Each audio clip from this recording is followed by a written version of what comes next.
Hello, and welcome to my channel. My name is Jonathan Cohn, and today I have my book review of the book Worlds Long Lost, edited by Christopher Ruocchio and Sean C.W. Korsgaard from Baen Books. This is a short story collection that has 14 science fiction short stories, and I decided to use this short story collection as my next YouTube short series that I did. I did a whole YouTube short series on the Star Wars Empire Strikes Back collection, and I wanted to do another short story collection, but I wanted to move away from Star Wars for a moment, so I did Worlds Long Lost. And unlike the Star Wars collection, which had 40 really short stories, and I read them in small chunks, 5 here, 5 here, 5 here, type of thing for months on end, I decided to read this book all in 3 days. And so I treated this like any other book I read, and I just sat down, started it from beginning to end, and I had an absolute blast. This is a superb short story collection. Certainly, there are short stories in this collection that aren't quite as good. I understand that. But there are some amazing short stories in this collection that are just, cream of the crop, top tier science fiction. That's how you do it type thing. And they were engaging and interesting, and I left the collection wanting to read more short stories, which never happens. Every time I read short stories, I'm always like, I'm okay, I don't need to read more. This time I was like, I'm ready to do the next one, and that is a terrific feeling to have. And so the theme behind this anthology is, what if there are other civilizations, particularly alien civilizations, as part of our past? And it's saying, how would people react to uncovering artifacts or uncovering information about civilizations that are long lost? And that's why it's called Worlds Long Lost. And the cover and the book itself came from a Bob Eggleton painting that he did years ago for Baen Books, and they never ended up using that, so they've had this in their archives, and they decided, let's use this on a cover, and let's make the short story collection around that. And so that's how the impetus to start this happened. And Christopher Ruocchio, some of you may recognize that name as the creator of the Sun Eater series. Well, what some people don't know is that while he was starting the series, and before that, he worked at Baen Books as an editor, and he, as an associate editor, I think he was kind of lower down on the totem pole, but he worked as an editor there for a while, and then he eventually left to go work full-time on writing the Sun Eater series, which ironically has moved from Daw Books back to over to Baen, where he used to work.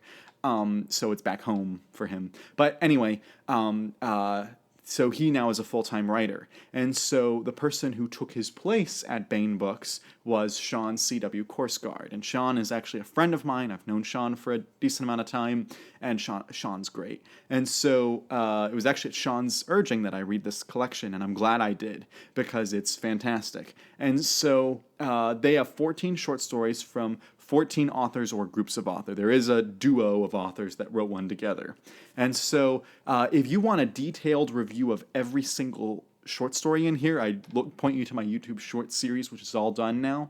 However, if you want an overview of the book, what I'll say is that I had some like top tier, like 9 out of 10 or 10 out of 10 even, and then I had some, there were like 5 of those.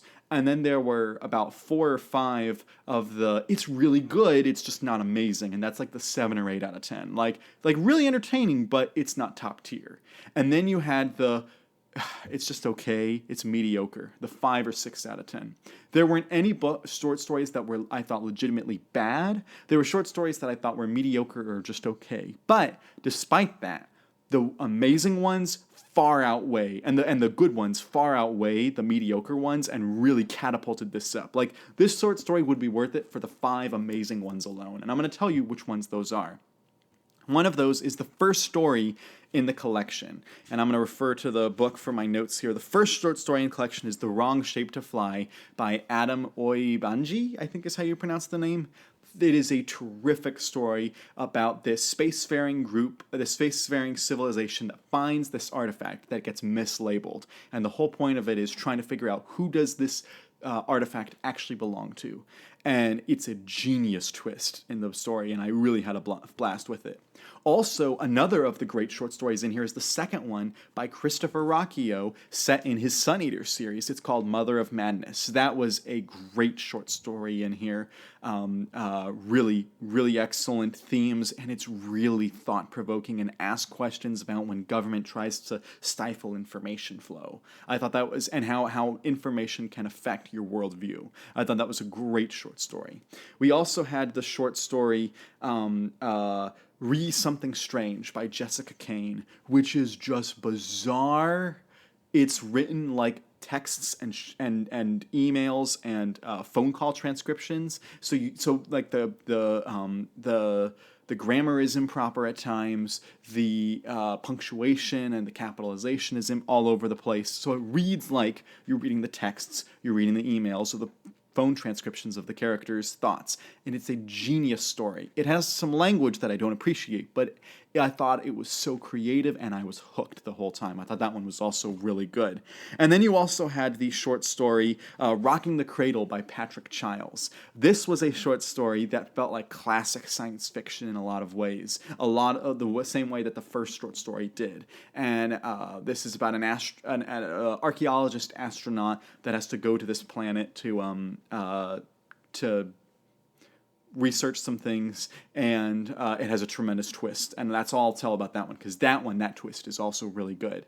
And then you have my favorite short story in the entire collection is actually the one by Orson Scott Card.